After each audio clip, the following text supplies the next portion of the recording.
I wanted to share one of the talks I thought was really awesome. It was done by Scott Cook, who is the founder of Intuit. He talked about how to have game-changing entrepreneurship.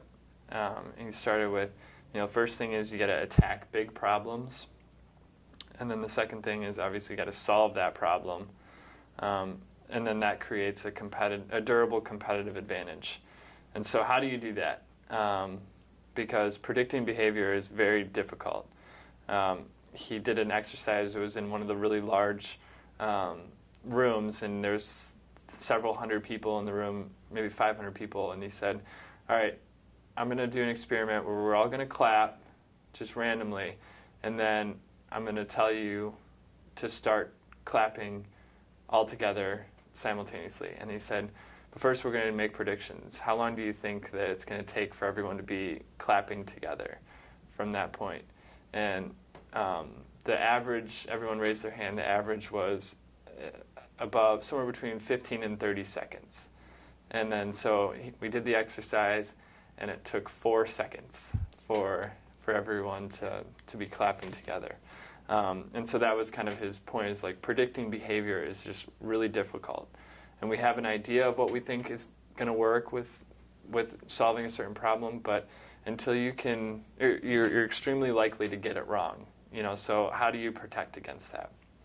And so the answer is experimentation, and creating and installing this system of experimentation, this culture of experimentation within your organization. And so he had this model here where you start with a vision, which leads to an idea,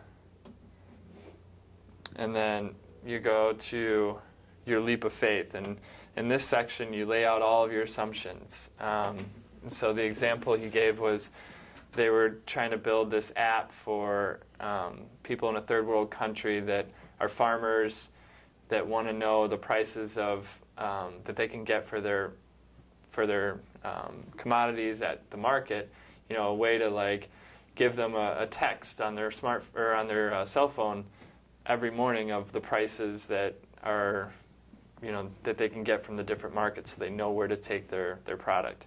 And so they made all these assumptions like, first of all, they're going to be able to know how to read.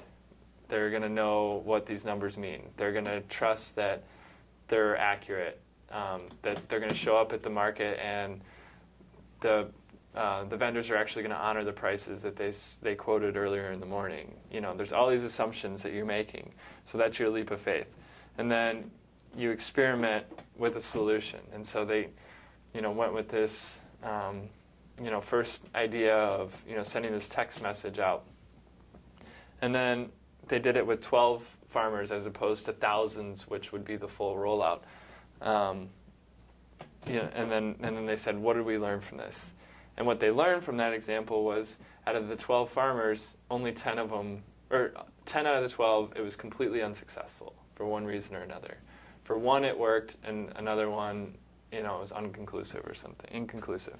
So, then they kind of went back to the leap of faith, and they figured out, they corrected their assumptions, and then they did it again, and came up with something that worked a lot better. So, we need to, as an organization, at HBT, at Trails, remove the barriers that are keeping us from being able to experiment, and really kind of driving that into our culture, so that before we roll out a new version of our products, we're testing them and getting feedback and learning from them and correcting our assumptions. So this all kind of fits into the whole lean startup idea.